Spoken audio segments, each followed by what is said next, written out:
today is going to be about UC versus CSU, a comparison and updates. So first, I'm going to start off with the UCs, which stands for the University of California.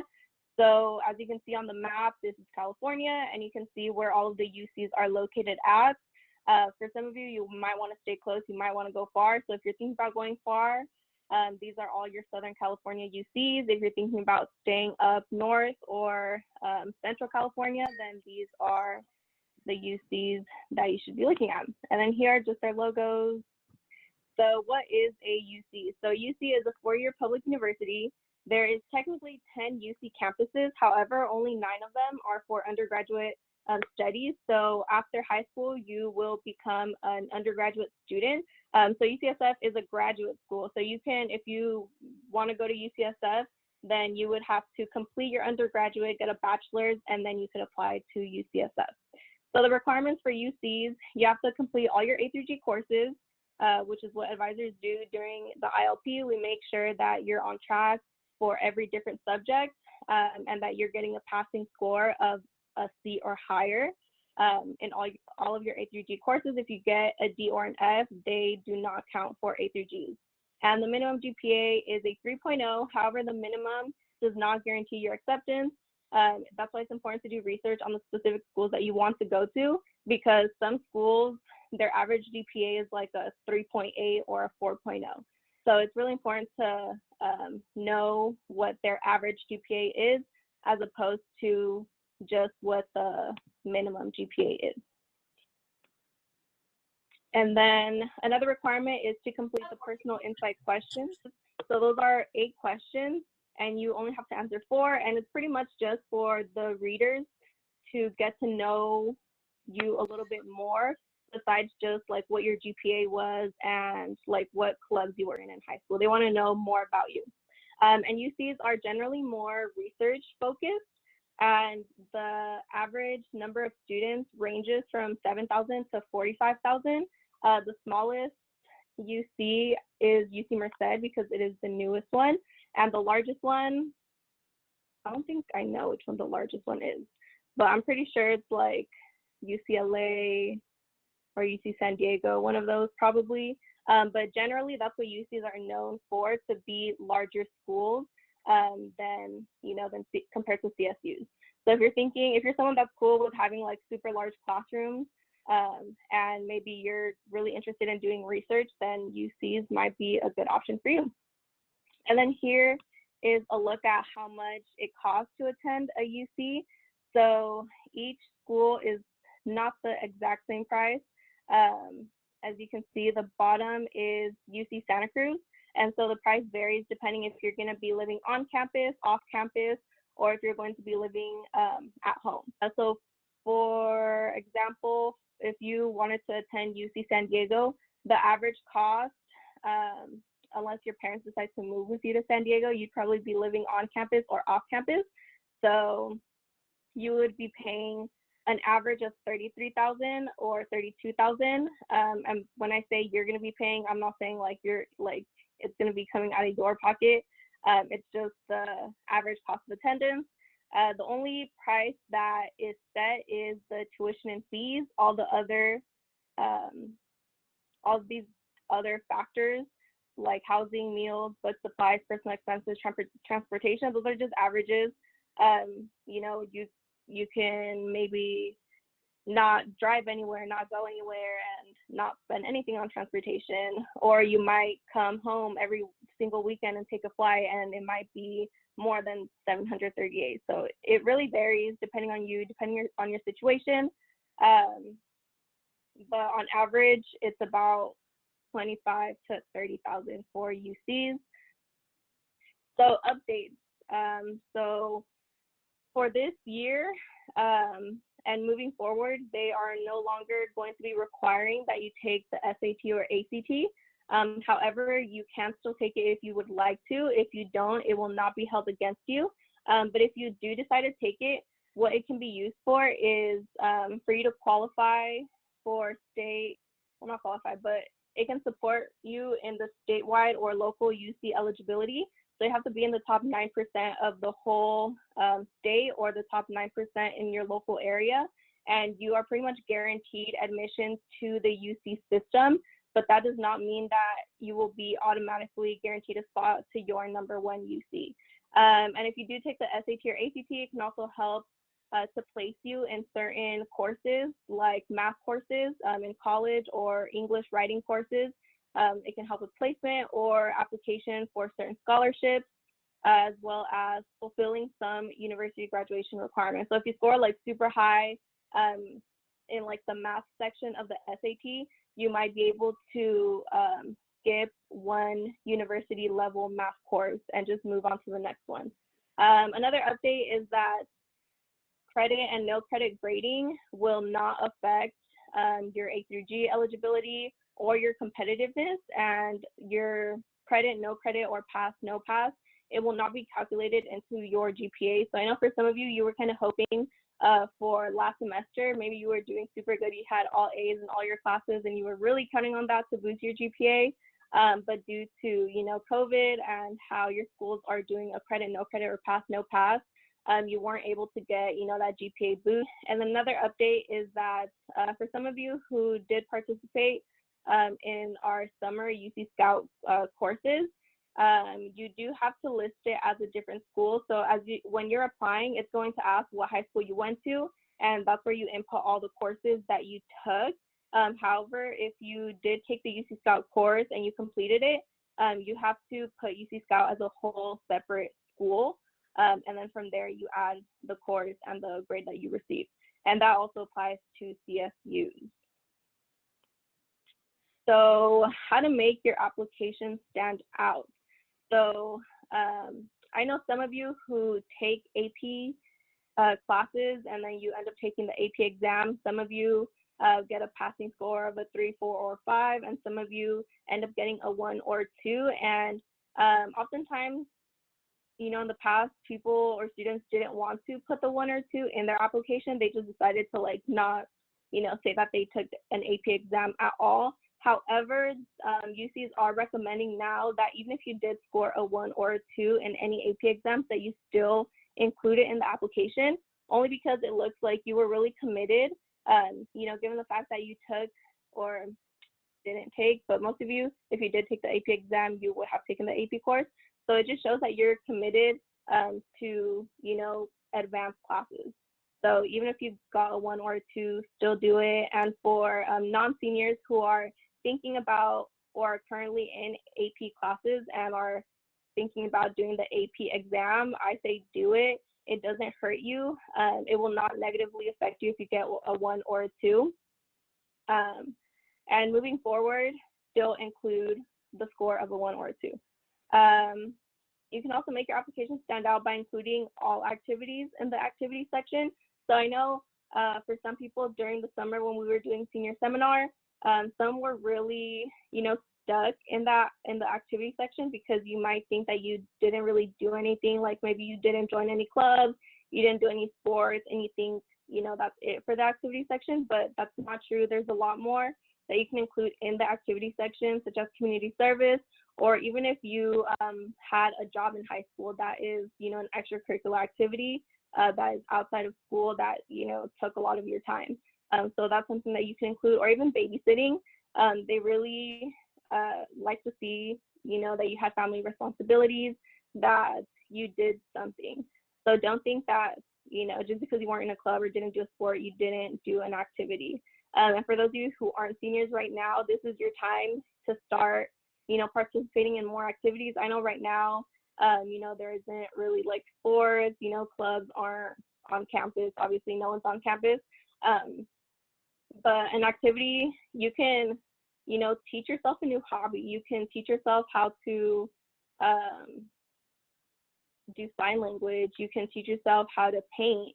That's an extracurricular activity that, you know, you're being creative about it at the moment. And even if you can't be in person and you can't, you know, do sports, you can't, you know, be in a club at school, you're still doing something.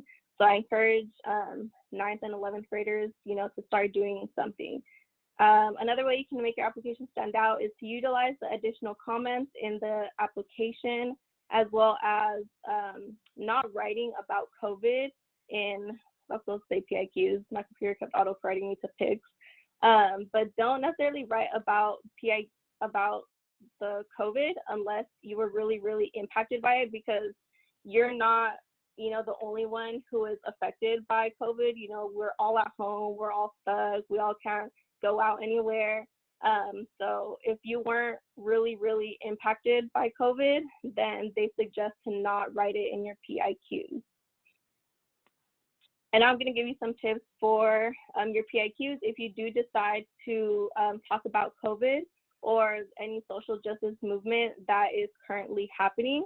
So if you do feel like you were really impacted by COVID, and you do want to mention it in your PIQs, these are some things that you can mention in your PIQs. So for example, if a family member was laid off, if you had to start working, to provide for your family, if your family had any other economic difficulty, that's something that you can write in your PIQs. You can write about having limited resources for remote learning, since, it kind of happened from one day to another, and you were expected to have a computer, you were expected to have, a space, a quiet space to learn. You were required to have like good internet from one day to another, so that might have really impacted you, as well as limited course selection. I don't think Tennyson personally had any changes in their courses. However, if your school did, that's something that you can write about as well. Maybe you or someone that ended up having COVID, and if that's something that really affected you, that's something that you can write about. Or even if it isn't your physical health, but your mental health, if that was really affected during this time, that's also something that you can write about. And if you have been really impacted by the social justice movements that have been going on, you can write about your personal experiences with them.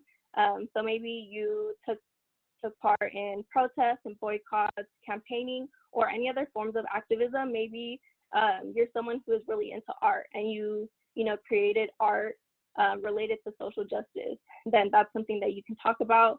Or you can talk about the effects of racism or unjust policing in your own life, as well as any effects that you've had from immigration policies, maybe that have affected you yourself or a family member or someone that you know.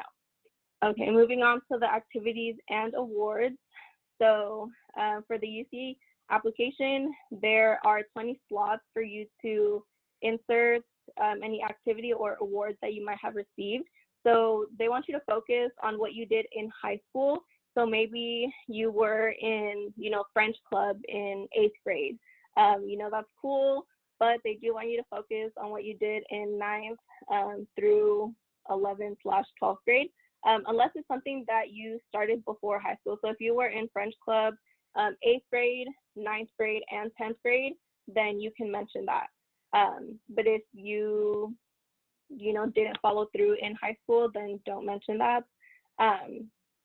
And for each activity, you have 350 characters to describe what it is, not necessarily to, explain what like soccer is. If you were part of the soccer team, you're not gonna waste all those 350 characters just being like, oh, soccer is a sport with certain amount of people on the field, and the goal, the objective of soccer is to make it into, they don't want to hear about that.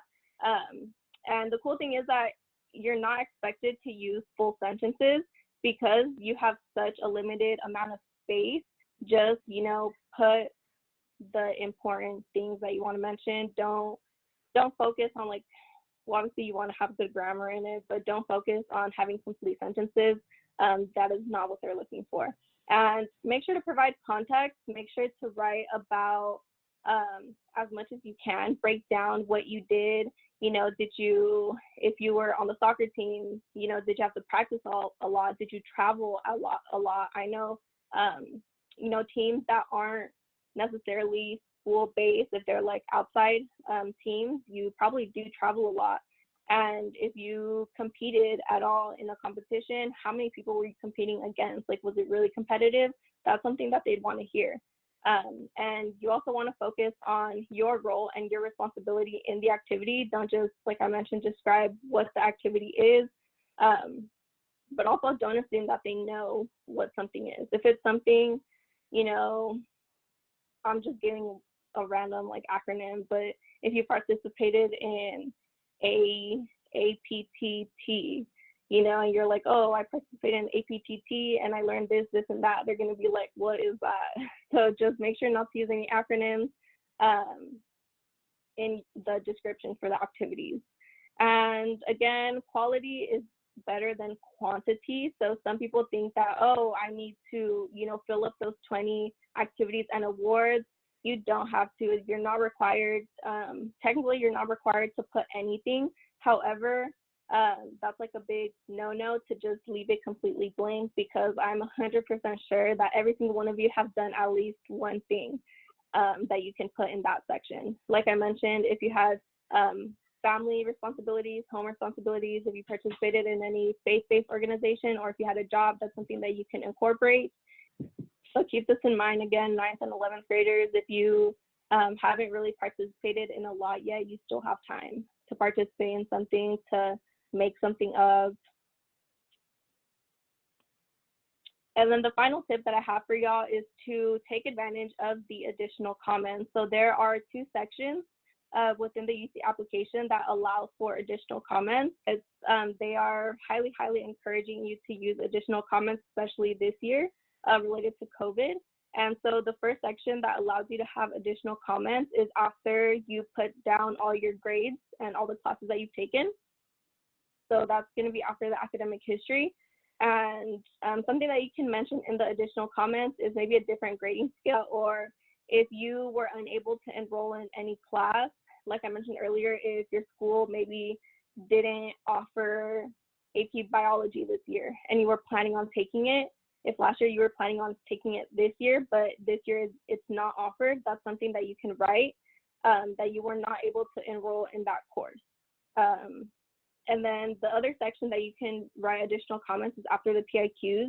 So for after the PIQs, you can write about how COVID or any social justice movement impacted your major choice. So maybe you were interested in English before, you know, COVID, but due to the pandemic and like all the deaths and how everyone, you know, there's like a race to find treatment for COVID, maybe that really impacted you, and now you want to go into biological sciences and study pathology.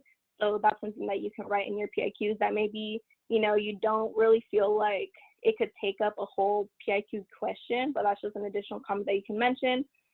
Or if you, again, were planning to participate in extracurricular activities this year, but due to COVID, you couldn't, then you can mention that as well. For example, if you were planning on doing like an internship this summer or this school year and it was canceled due to COVID, that's something that you can write.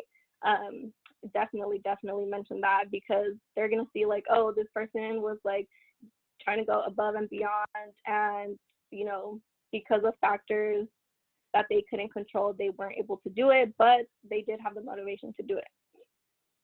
You can also write about how COVID or any social justice movement impacted your decision to apply to a UC. Maybe you weren't really thinking about applying to a UC, but because you know that UCs are really research based or research focused, that really motivated you to, you know, go to a UC. You can also write how you plan to engage the community at the University of California, or talk about any organization that really interests you at the University of California. And some things that you shouldn't do is use that space to answer an extra PIQ question. So like I mentioned, you only have to answer 4 out of the 8, but if you were stuck on like a 5th one and you're like, man, like I know that 5th one is so good, do not put it in the additional comments. They do not want to hear an extra PIQ answer. You also shouldn't use it to continue a PIQ that you were already answering. Maybe you had a really long response to the question about an educational barrier that you have had to overcome, and you just didn't find enough space to put it in the PIQ. You ran out of space, so you want to continue it in the additional comments. Do not do that. That is why, you know, you have advisors to look over your PIQs to make sure that it's concise and that it fits in the allotted space. And they also do not want you to insert any links. Maybe you know, were studying computer graphics or computer design and you created a website. I know some of y'all in the summer program, y'all created your own website, and maybe that's something you talk about in the PIQs, but they do not want you to insert any links. You can talk about it, but don't put down any links, as well as any poems, short stories, or any creative writing. So moving on to the CSU. So CSU stands for California State University. There are 23 in total, and here is the map. The CSU, since there are a lot more distributed as opposed to the UCs. Like there's a lot more in Central California than the UCs. It's kind of just like SoCal and like NorCal. But there is a lot more around California, except for NorCal. NorCal is kind of a little bit dead for the UCs and the CSUs. And then here are logos to some of them. Up the hill from where I live, East Bay, SF, another local one, some farther ones, Northridge, Fullerton. So what is the CSU? A CSU is also a four-year public university like the UC. Like I mentioned, there are 23 campuses. And again, you must complete all your A through G requirements. And this is one update that that has changed within the CSU. So before, I know I always thought about minimum 3.0 for UC and CSU 2.0. So it was like a whole number difference. But now they do ask for a minimum GPA of a 2.5. However, you are still able to apply if you have a 2.0 to a 2.45, but I'll talk about that a little bit later. And the average number of students ranges from 1,000 to 41,000. The 41,000, I believe, is at Fullerton, and that's like the largest, but usually they tend to be smaller campuses and smaller population compared to UC. So if you feel like you want more smaller classrooms and more individualized attention from your professors, then a CSU is a really good option for you. And as opposed to the research base, like I mentioned for the UCs, the CSUs they focus more on practical application and non-research oriented careers. For example, if you're someone that wants to go into nursing, you more than likely won't find a nursing major at a UC. There are like one or two that do offer a nursing major, but you'll find a lot more CSUs that offer nursing. And then looking at cost, because I know cost is a really big thing that y'all probably look at, and it might be like the deciding factor between a UC and a CSU. So on the left-hand side is the estimated cost of attendance for East Bay. So as you can see, the average total if you stay and live with your parents or family members, it's about $23,000. And on or off campus is between $26,000 to $30,000. And then on the right-hand side, we have San Jose State, and their average, if you stay at home, is about $22,000, and then living on campus or off campus is about $30,000. So it's about, let's see, it's like 22 for CSUs, and then as I showed y'all for UCs, it's about 26, 39. It's like a 10,000 difference almost, if not a little bit more or a little bit less. But again, remember there is financial aid that helps with those costs. So some updates for the CSUs, they also are no longer requiring the SAT or ACT. They are taking credit, no credit grading.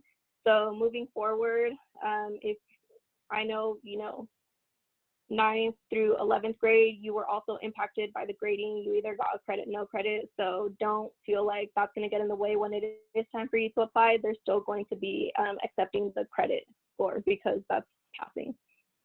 And then, like I mentioned, it went from a 2.0 minimum GPA to a 2.5.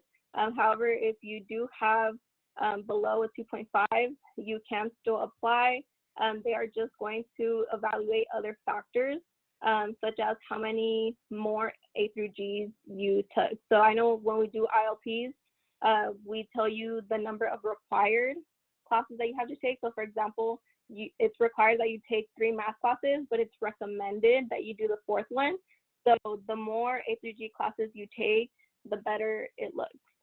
And they also take into consideration family income, extracurricular activities that you participated in, along with any other information that you want to include in your application. So for CSUs, again, you're not required to do PIQs, so I'm not gonna go over any of that for the CSUs, because all they used to look at was your grading or your test scores and your GPA and extracurriculars, but now because they don't require test scores, it is mostly just your GPA and extracurricular activities that you have participated in. So if you want additional assistance, or if you have additional questions about UC CSUs, if you're a senior, that's, you know, the UC application is already open. So if y'all haven't made an account already, you should. And the CSU opens up October 1st, so you still have a couple days to do that. But if you do want to schedule an appointment with any of your advisors, then here is our contact information.